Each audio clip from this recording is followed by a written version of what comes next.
was 10 years old when my parents moved us deep into the northern woods of Maine, not far from the Canadian border.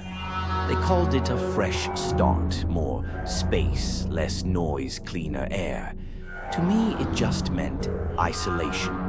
Our new home was surrounded by nothing but towering pine trees, long stretches of gravel road, and a silence that felt too thick for comfort. We had no close neighbors. The closest house, from what I was told, sat a half-mile to the east, through a stretch of woods that even our dog refused to enter. I never met whoever lived there.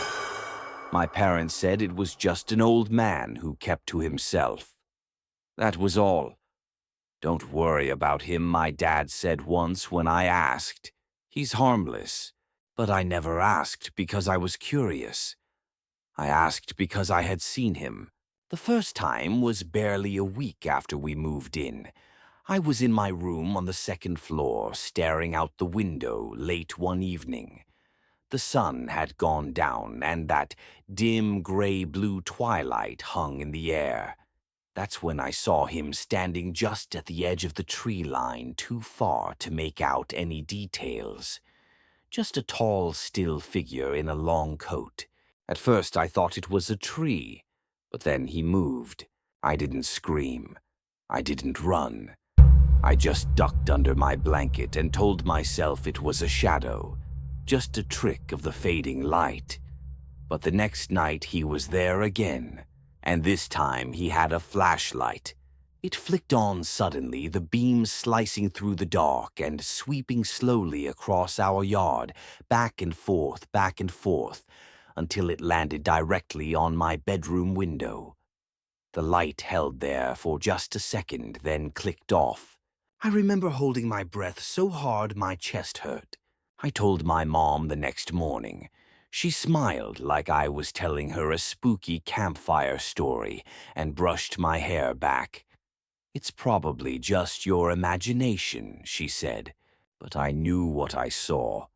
And I knew the light had landed right on me. For a while, nothing happened. A week went by, then another. I started to believe my mom was right.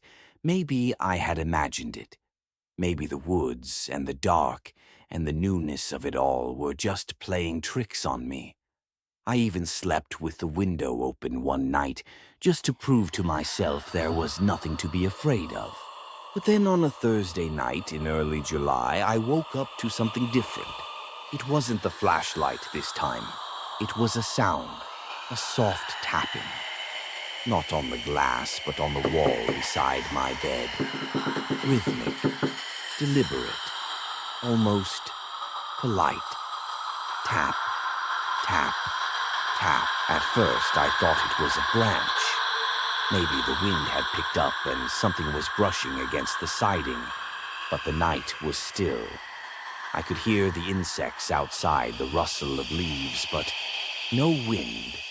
And besides, the tapping was too steady, too human.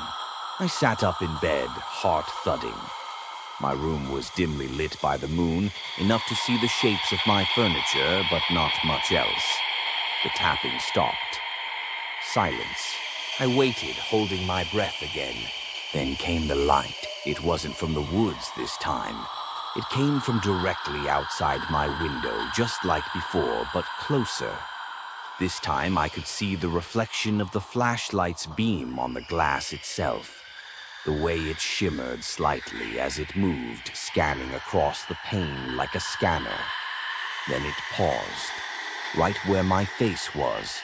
I dropped to the floor. I crawled to the other side of the bed, too afraid to peek again.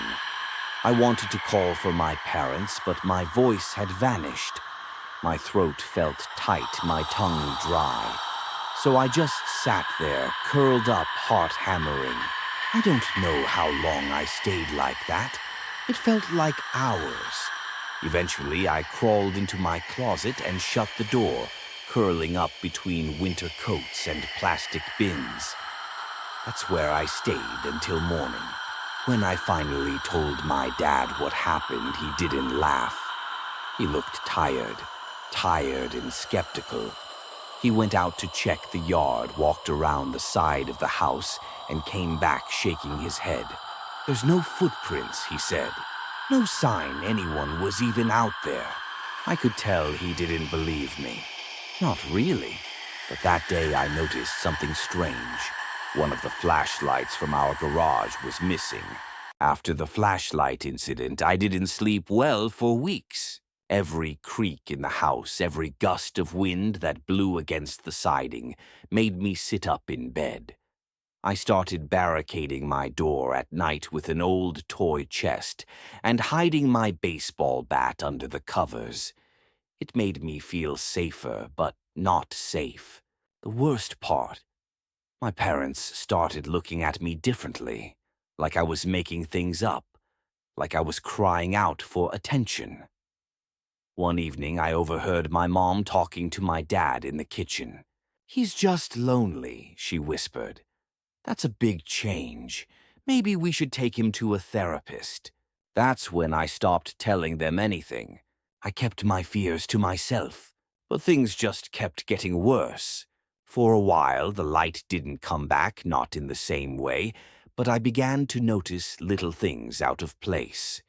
One morning, I woke up to find the window unlocked. I was sure I had locked it the night before. Another time, I found a footprint under the window, perfectly imprinted in the soft dirt, pointing toward the house. It wasn't my dad's boot. Then, about a month later, the dog disappeared. It was just gone. No barking, no whining. I let it out in the yard before dinner like I always did, but this time it didn't come back. We searched the woods, calling its name for hours.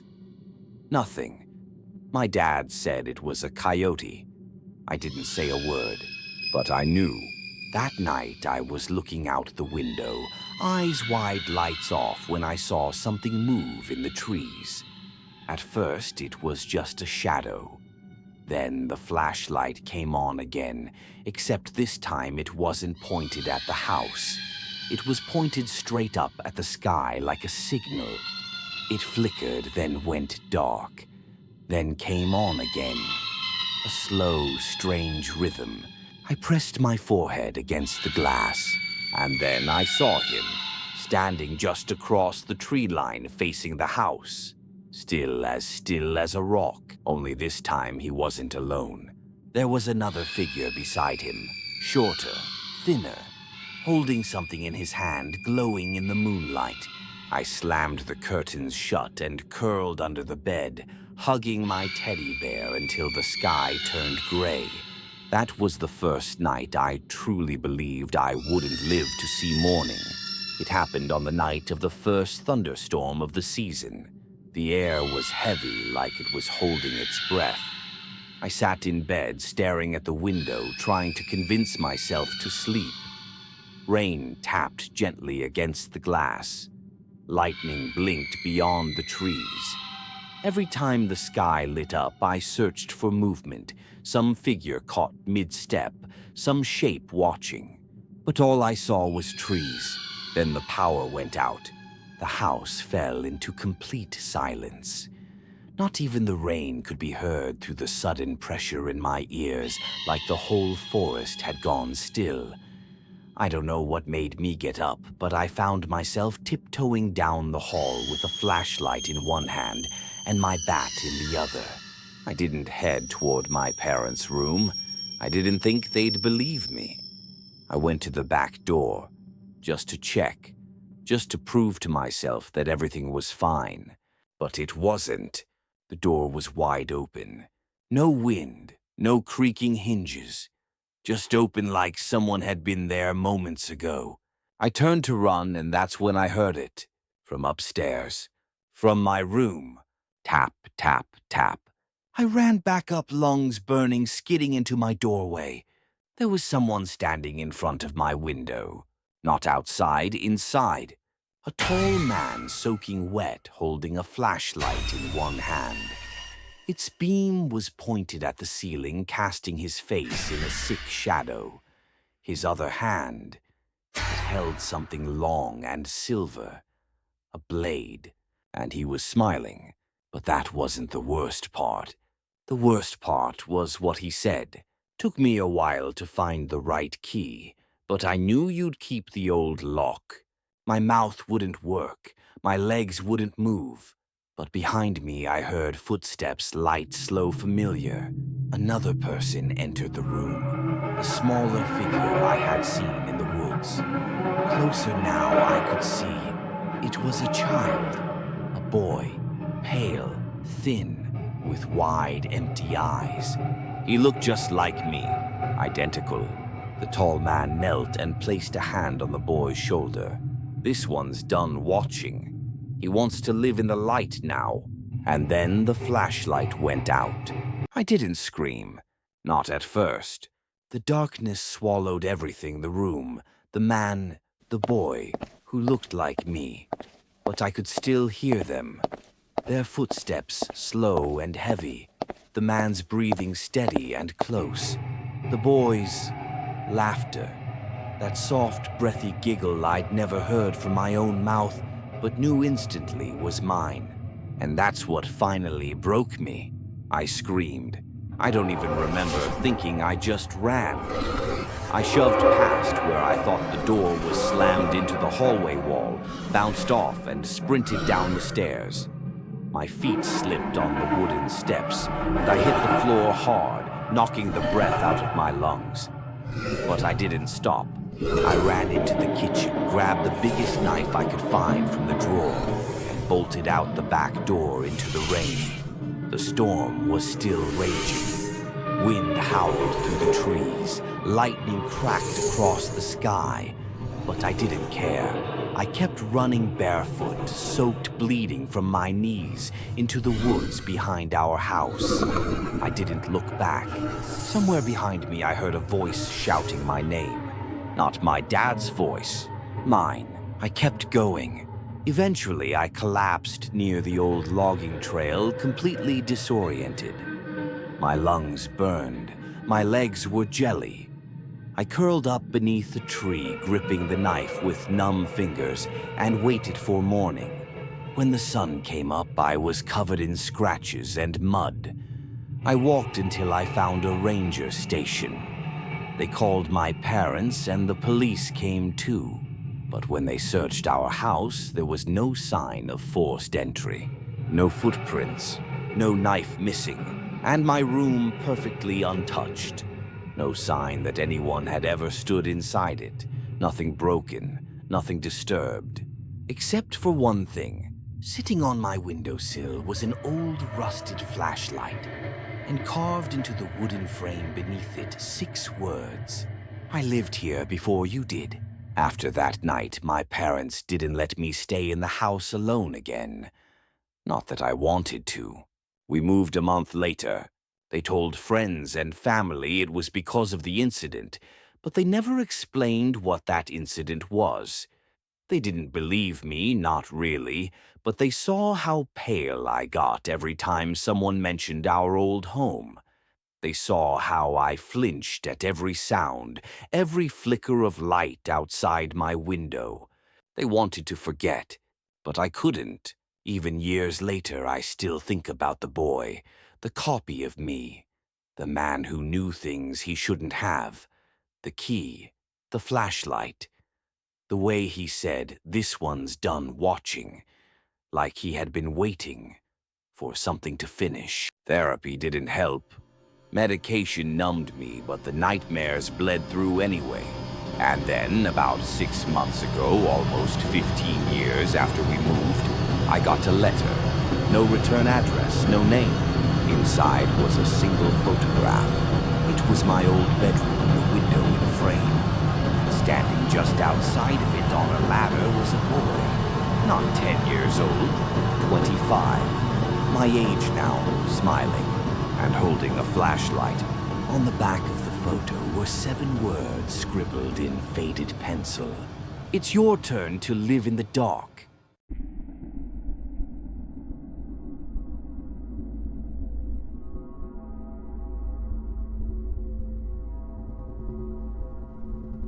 Garrett pedaled his old bike through the crumbling streets on the outskirts of Mexico City, the summer sun sinking behind the jagged skyline. He had barely secured a room in the decrepit Santa Lucia Co-op, a forgotten clutch of 3 aging houses tethered together by cracked concrete and rusting fences. It wasn't glamorous, it wasn't even particularly safe, but it was cheap, close enough to the university, and Garrett didn't have the luxury of being picky. The co-op was a strange melting pot. Young students like himself, weary graduate assistants, a handful of 30-somethings chasing second degrees. Yet none caught Garrett's eye like the woman in the neighboring house. She looked to be in her late 50s, though her stooped frame and shock white hair made her seem older. She walked with a stiff, limping gait, as if carrying some invisible injury. Her face was a hardened mask of blankness, as though she'd forgotten how to emote entirely. Garrett first noticed her lurking near the communal kitchen. Odd, since each house supposedly had its own facilities. She stood motionless against the peeling wallpaper, while students cooked, laughed, and blasted music. She didn't speak, she didn't eat. She just watched. Several times, Garrett caught her staring at him specifically, though when he glanced back, her gaze slid away indifferent. No one else seemed to notice her presence. It was as if the others had silently agreed to ignore her, a quiet pact he hadn't been told about. That weekend, Garrett sat hunched over his desk, struggling with coursework, when movement outside his window drew his eyes upward. There she was standing dead center in the street, staring directly at his second-floor window. No sidewalk, no pretense, just standing there in the cold night air, utterly still. A sick, crawling feeling twisted in his gut. Was she looking at him? At the building in general? He wasn't sure, acting on some misplaced instinct. Garrett raised his hand in a small, awkward wave. The woman's reaction was instant and bizarre. She hopped up and down like an excited child, then sprinted toward her own house with a staggering, off-kilter gait. Garrett lowered his hand, heart hammering. A line had been crossed. Somehow he'd made himself visible to her, and now she knew exactly which room was his. That night, unease rooted deep in his bones. When he asked his housemates about the woman, they shrugged with strange detachment. "She's always been here," one said flatly. Best not to bother with her. The warning delivered so casually unsettled Garrett more than anything else. He felt it deep down. Something in this place was wrong, and he was only just beginning to realize it. Days blurred together in the oppressive heat, but Garrett couldn't shake the gnawing sense of being watched. Even inside his room, blinds drawn, he sometimes felt a prickling sensation on the back of his neck, a phantom presence hovering just beyond his sight. It was nearly 2 in the morning when it happened. Garrett had been half asleep, the old floor fan humming uselessly against the stifling air. A faint, deliberate knock jolted him upright, not at the door to his room, but from inside the walls. He froze, straining his ears. Knock, knock, knock. A slow, almost methodical rhythm. It wasn't the building settling, it wasn't pipes. It was deliberate swallowing against the dryness in his throat. Garrett swung his legs over the side of the bed and crept toward the closet. The knocks had shifted softer now, like fingertips brushing against the wood from the inside. He hesitated, heart pounding so violently he thought it might give him away. Maybe it was nothing. Maybe he was overtired, stressed, hallucinating. Yet some deeper, more primal part of him screamed that he was not alone. Summoning every shred of courage, Garrett flung open the closet door. Nothing. Only his tangled shirts and worn-out sneakers stared back at him. He exhaled, shaky with relief. Of course, there was nothing there. It was an old building full of creaks and groans. He was letting the weirdness of the past few weeks get to him. But just as he turned back toward the bed, something shifted in the corner of his vision. A fleeting glimpse of movement near the window. Garrett spun around, heart leaping into his throat. Pressed against the outside of the glass, almost invisible against the night, was a pale, grinning face. The woman. Their eyes locked, and for a heartbeat, neither moved. Then, impossibly, she began tapping her forehead lightly against the glass. Tap, tap, tap. Each impact a soft, sickening thud.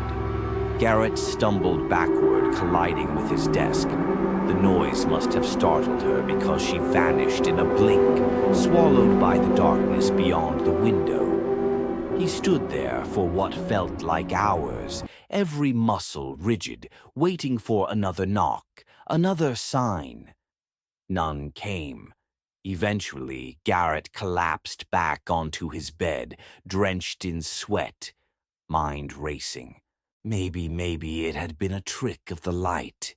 A nightmare bleeding into reality. He told himself that, repeated it like a mantra. But deep down, he knew better. The days that followed blurred into an anxious haze. Garrett found himself checking every window, every door, every shadow stretching across the floor.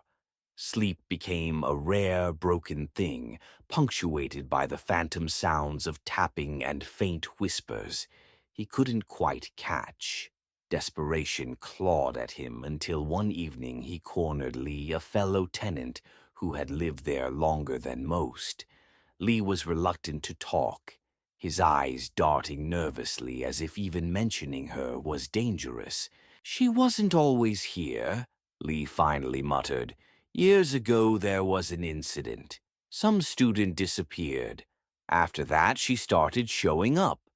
Nobody knew who let her stay. Nobody really wanted to know." Garrett pressed for more, but Lee clammed up, retreating into his room and locking the door with a sharp click. That night, Garrett dreamt of the woman standing over his bed, her hair dripping wet, her mouth moving soundlessly as if mouthing a warning he could not hear. When he woke up, he found muddy footprints leading from the front door to the foot of his bed.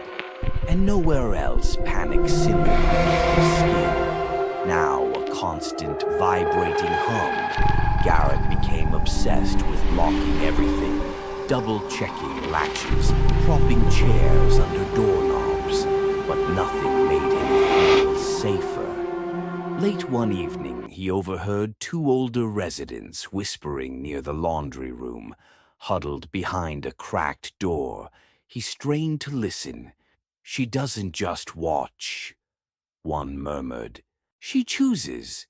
"It's happening again," the other said, voice barely a breath. Just like before.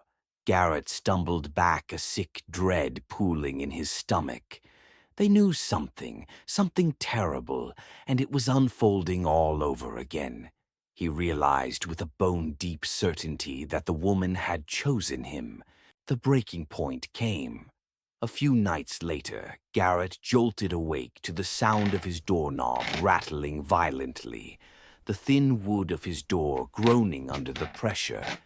He scrambled to his feet, heart hammering against his ribs as the chair he had wedged under the knob skittered across the floor.